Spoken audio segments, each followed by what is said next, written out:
Hey, deserving listeners, 90 Day Fiancé. Let's watch. It doesn't feel good. Amor, mas você deu motivos para isso. Uau. Because I spoke to a girl after we were together. It was in the very beginning. Você me contou que você ficou com ela. So beija. Okay. Yeah, so that's why she doesn't trust him. Now, recovery from infidelity is complicated. Sometimes it can help to have location sharing or access to passwords, this kind of thing. And I'll do that with some couples as they recover from infidelity, because it sounds like that's what happened.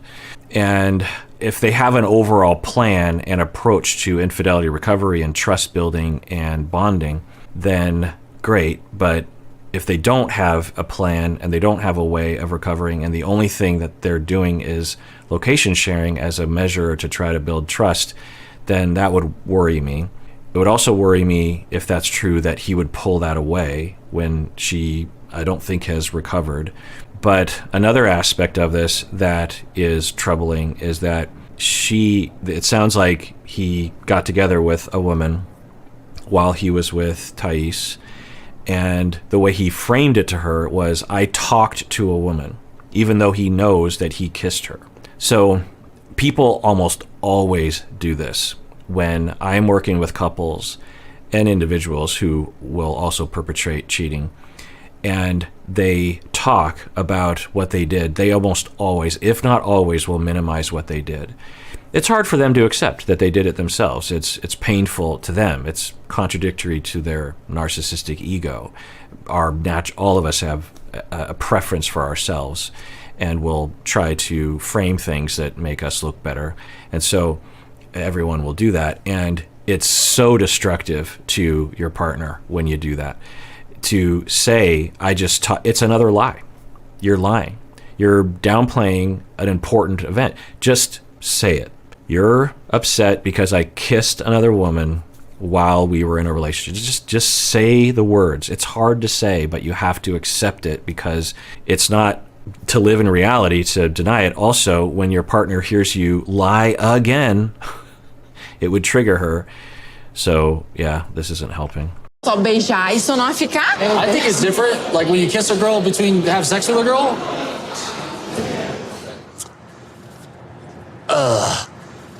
Okay. I'm not encouraged by the smiling in this interview, and also in his conversation with Thaís.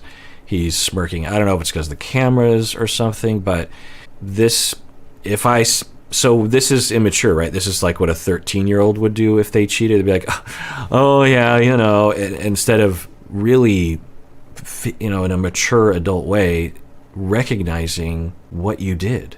You cheated on your partner. Although maybe he didn't. Maybe they didn't have an exclusive relationship. I went to Brazil. I met Thaís.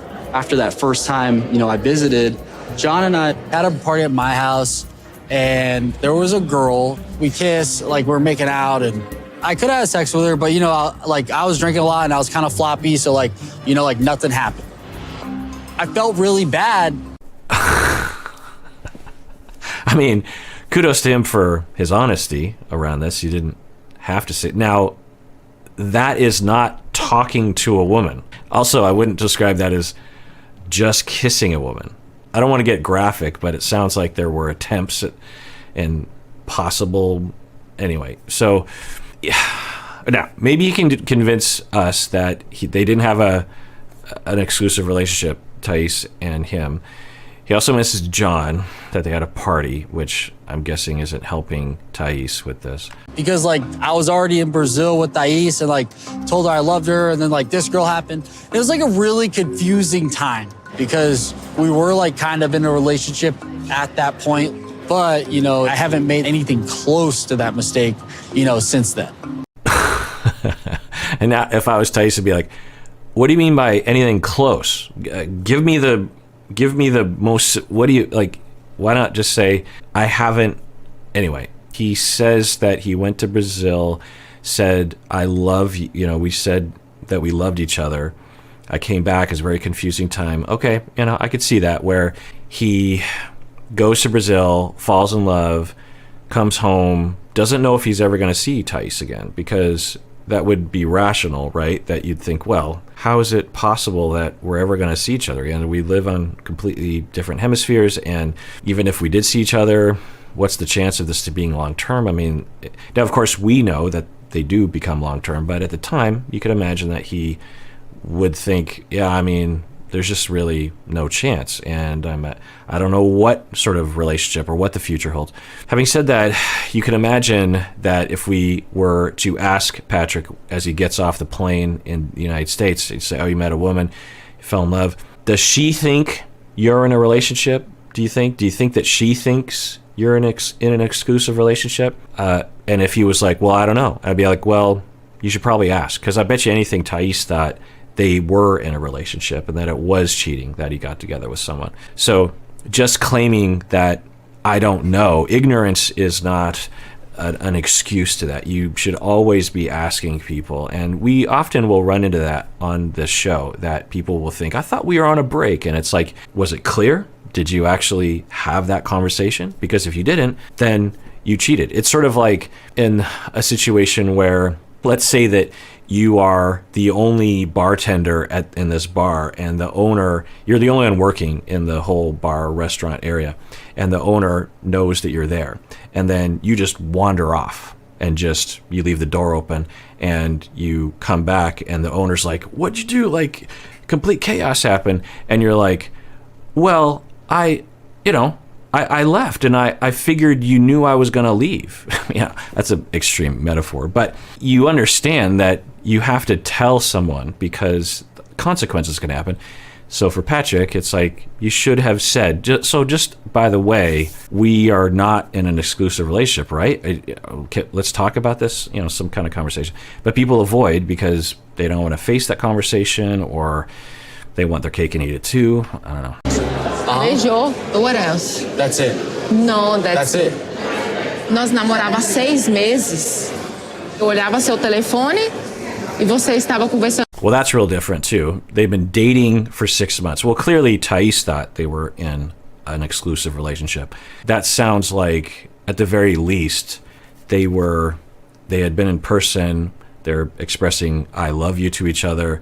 There are multiple conversations, video, chatting, all that kind of stuff that clearly has the markers of we are a couple, we are dating. Again, he's minimizing it, which is not a good sign. So what is it not a good sign of? It's not a good sign that he has recovered. And I will work with cheaters all the time, call whatever these people whatever you want, committers of infidelity, and I will talk with them. There's a whole system of the way I work with them, and this is pretty normal, I'll say that. So I have to, in order for their relationship to recover from the infidelity, the cheater has to see what happened the way everyone else sees it. The way Thaís sees it, the way I see it, the way maybe John doesn't see it, but everyone else sees it as, wait, so you were dating for 6 months and you just say you were talking to her. Like, you have to accept what you did. That's step number one, that you recognize reality and the problem, and only then can you even begin to apologize. Because to say, I'm sorry, I just talked to it, like, you're not apologizing because you're not recognizing what you did. So one of the first priorities. Now, that can take a year. It can take a long time for people like this to be able to accept it, particularly if they've had relational traumas where they learned growing up that that's normal behavior, or they're terrified of losing their partner, so they'll say anything to try to convince that person to stay, including lying to themselves.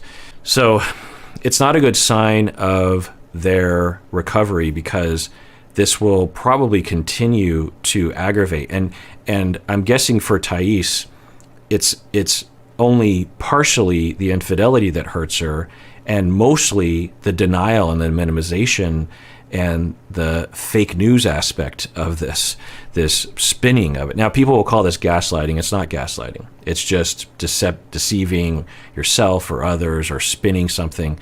Not gaslighting. not gaslighting. Gaslighting is a long-term abusive dynamic in which you are breaking down another person's ability to judge reality, where the victim cannot judge reality. They don't have confidence in their ability to judge reality. An example of this is the abusive person will beat the victim and say that they deserved it, and the victim will believe it because their brain has been so convinced and gaslit that even though it feels like it wasn't fair that they were being beat, because the abuser has broken them down so effectively, the victim believes, well, I'm not a good gauge of reality, so if they say that I deserved it, then, and they laid out all the reasons, I guess I do deserve it, because I'm a terrible person, and I don't understand. I'm stupid. I don't understand up from down, so I need other people to tell, even though they do have that ability, but they've been convinced otherwise. That's gaslighting. This is not that, right? Com quem? Com a mesma garota. Ficava olhando o Instagram da menina. Oh, meu Deus, irmão. Feia. Eu já falei desculpa para isso, irmão. So it's another aspect that infidelity recovery involves, which is, and I'll tell this to the perpetrator, to the cheater, I will say, divorce yourself from the notion that because you've already apologized, you never have to do it again. If you never want to be in a relationship with Thaís again, fine. You never have to apologize again. But if you're going to be in a relationship with her, every now and again, she is going to be reminded, triggered. It's going to come up first. She's going to have an upwelling of hurt and thus anger, and she will express it to you. And the antidote and the correct and moral thing to do is to apologize, because she's feeling the feelings as if it happened yesterday. 20 years from now, she will have an upwelling of feelings that will make it feel like it just happened. And you can't say, I apologized 20 years ago. Just remember that apology. Just sort of have that in your head, because infidelity is the gift that keeps on giving to the victim. So I will say to the cheaters, you will be apologizing for the rest of your life. That is the consequence, not because it's some sort of punishment or discipline to you, but it is the natural consequence of cheating, of breaking someone's trust. They will have it hurt them to some degree, and until all those feelings have been processed and you have apologized well every single time, that feeling will not go away. And just because you've already yelled about it and apologized about it a few times, that just means you've worked on it maybe 2%. You have another 98% to go. It's normal. Research shows this. In my experience, this is always true. So never ever say, I already apologized for it. Step into it. It's your responsibility. Suck it up and, do the right thing. And you don't have to beat yourself up. You can just say, imagine 20 years down the line and you've been an upstanding partner that entire time. There's no reason to be shameful about it anymore, but you should be able to say, I'm so sorry that I did that to you. I can't imagine how that would have felt. And I'm so sorry I did that. That's all you got to say. You don't have to, jump off a bridge or anything. Just empathize, right? And that is the road to recovery. That is one of the primary, that component is universal to all infidelity recovery, is the upwelling of feeling, which he's having right now, because he's trying to take away the location services. And so that's going to trigger her, and location sharing. So that's going to trigger her naturally. And then he triggers her more by saying, I just talked to someone, and he's kind of smirking while he's saying it, which is pretty awful. So now she's even more triggered. And then he says, I already apologized for it, which of course is more triggering. So you have to apologize. If you want to get better, these are the moments. These are the critical moments that if you, as the cheater, deal with it well, then you are on the road to recovery. Trust is being built. This is where trust is built. They think, often the cheaters, that I already apologized and I haven't cheated since, so we're good, right? Well, that's a component, but the major component is this, and if you screwed up, then it just makes it worse, because you're betraying them yet again. You're making them feel even worse. Not only did you cheat and treat them like crap, but you're acting like they're stupid for even having feelings around this. Deu vergonha pra você. Very the girl. Olha a mim. Eu sei. Ridiculous. Eu fiquei indignada porque eu vi as mensagens todas falando que tava com saudade, que tava esperando ela pra poder jantar junto. Eu sei que tem muito tempo isso, mas... Wow, just gets more and more elaborate. So it wasn't just a random drunken get-together where he talked with a woman the way he said it, but she saw the text. So there was a back and forth about how he missed her. Yeah, that's cheating. That's the way he minimizes it. And I wonder if his toxic masculine circle plays into this. Like, it was a long time ago, dude. Like, everything's... Man up, you gotta put her in her... As coisas não... Ninguém esquece, assim, da noite pro dia. É difícil. Eu faço alguma coisa? Eu conversar com alguma agora coisa? não. Por quê? Porque eu já... See, there it is. I just said that, right? It's like, I apologize, and I haven't done it since, so shut up. Your feelings don't make any sense to me. I don't care about them. You're the crazy one. No, she's normal. Terminei, né? Você ficou com medo, né? Não. Sempre Agora eu tenho mais confiança no nosso relacionamento. Impassível. Eu quero ficar outra mulher. Você... Okay, this helps. Could have led with that. But, yeah, okay. This is in the right direction. Perfeita para mim. Eu me considero um pouco ciumenta nos meus relacionamentos. Tenho dificuldade pra, confiar nos homens. Eu acho que cresci com essa insegurança porque meu pai traiu minha mãe.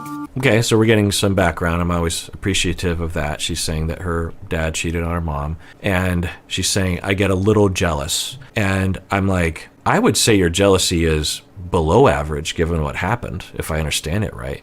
So I wouldn't characterize her as above average, prone to jealousy at all. I mean, just imagine that your partner did that to you in the past. That's rough, especially how elaborate it sounds. Apesar de meu pai ser uma pessoa incrível, talvez eu pensasse que os homens, podiam fazer comigo também. Apesar dele, Patrick. Se eu quero, vou confiar em você, mas eu não quero isso aconteça de novo. Yeah, so the way she's reacting right now, just contrast this with Jasmine. We have recent memory of Jasmine, right? Or Angela, even. And because they're talking about a real infidelity moment. Well, with Jasmine, there was kind of, right, that he sent the nude picture of her to his ex. But anyway, think about those moments where she sees pictures of his house and sees that it's decorated mildly as if it might have been somewhat influenced by a past relationship. And she has this massive blow up, complete meltdown. And it wasn't just for show. She seemed to be coming unglued. Remember that scene in the gym, right, beginning of the season? And contrast that, which is someone that I believe very much does have a lot of relational traumas around betrayal and abandonment and deep pain and traumas around that, with what we see here. What we see here is what someone that was raised pretty well. She talks about how her dad cheated, but I'm guessing that despite all that, her parents were secure for her growing up. And we see the evidence of that she's not melting down. There's nothing wrong with melting down, but it shows deeper traumas. She's not being insulting. She's being extremely kind to him, really. She's being reasonable. She's not raising her voice. She's giving him a chance. And that shows that she probably is of secure attachment. We don't usually see that on this show, but I think we're seeing that right now. It's important to understand that being securely attached, being raised well, attuned to, doesn't mean you don't have emotional problems. It does not mean that at all. It just means that you tend to recover quicker than other people. You tend to react less. You tend to remain differentiated relatively through moments like this, because I'm sure that she has impulses right now to just scream at him, but she's like, well, that's not fair. It doesn't make any sense to do that, or I don't want to do that. And she's checking in with herself. Well, okay, I have an urge to do this, but I'm not, I think Jasmine and Angela were more fused, more undifferentiated, and their feelings and their thinking processes were fused together, and they can't tell the difference between the two, so they just do whatever they feel like doing, and then they shoot themselves in the foot. Now, some of Jasmine's reactivity was completely commensurate with what happened. The nude photo, that was completely commensurate. The painting of Gino's house, though, in my book, was not commensurate. Entendeu? Sim. Alguma coisa errado? Ou você vai ter me localizar de novo? Well, that's not going to instill confidence. Look, if I cheat on you again, then you can, have access to my location. Okay? Does that make you feel better? I mean, maybe he's saying something smaller, like if I stay out too late, but don't cheat on you, but then maybe at that point, but okay. Now, they can, whatever the location sharing decision they make, fine. But the bigger issue is the overall infidelity recovery, which they have not done sufficiently in my book. I bet you anything she has not recovered and they're not on a road towards that. Sorry, it's getting late and my throat's starting to go. I've been creating content all day long. Se você me enganar, eu vou voltar pro Brasil, entendeu? Se ele quebrar minha confiança de novo, não tem a segunda chance. Definitivamente nunca eu vou dar outra chance. Estou esperta com você, tá?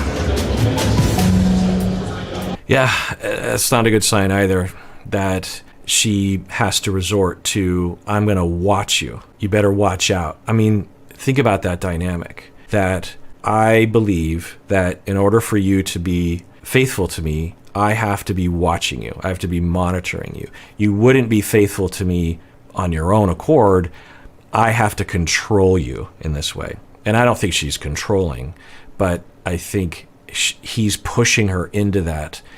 And if I were there, I'd say like, let's not go there. Let's return to actual trust building. Because the other aspect of the cheater that they need to develop is they need to recognize why they cheated, and their minimization of even the whole of the whole event makes it so that they can't learn from their mistakes. And so that's why people who cheat tend to cheat again, because they didn't learn from their mistake, because they didn't give themselves an opportunity to do that because of shame or whatever, or lack of maturity. They just failed to look at it. And you need to understand, okay, well, what was going on for me at the time? I wouldn't be surprised, given the way that they described it, that he did have genuine feelings for Thaís, but wasn't used to being able to be upfront with people. And I'm guessing there was a part of him that thought, I don't know if this is going to work out. I'm really into Thaís, but she's in a completely different country, and I just don't know if this is going to work. How is it going to work? I don't know if I want it to work. It's a lot of work. I don't get to see her in person, and I want someone there in person with me. I'm just going to take a guess and say that was aggravating to him. He was lonely at times. He's getting pressure from his brother and his friends, maybe.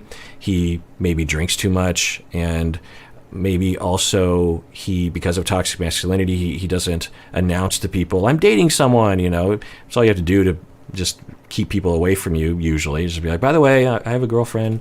She's in Brazil. And so I'm guessing that he hadn't fully developed his moral center, and probably maybe still hasn't or something. Maybe that's also why he cheated in sports. I don't know.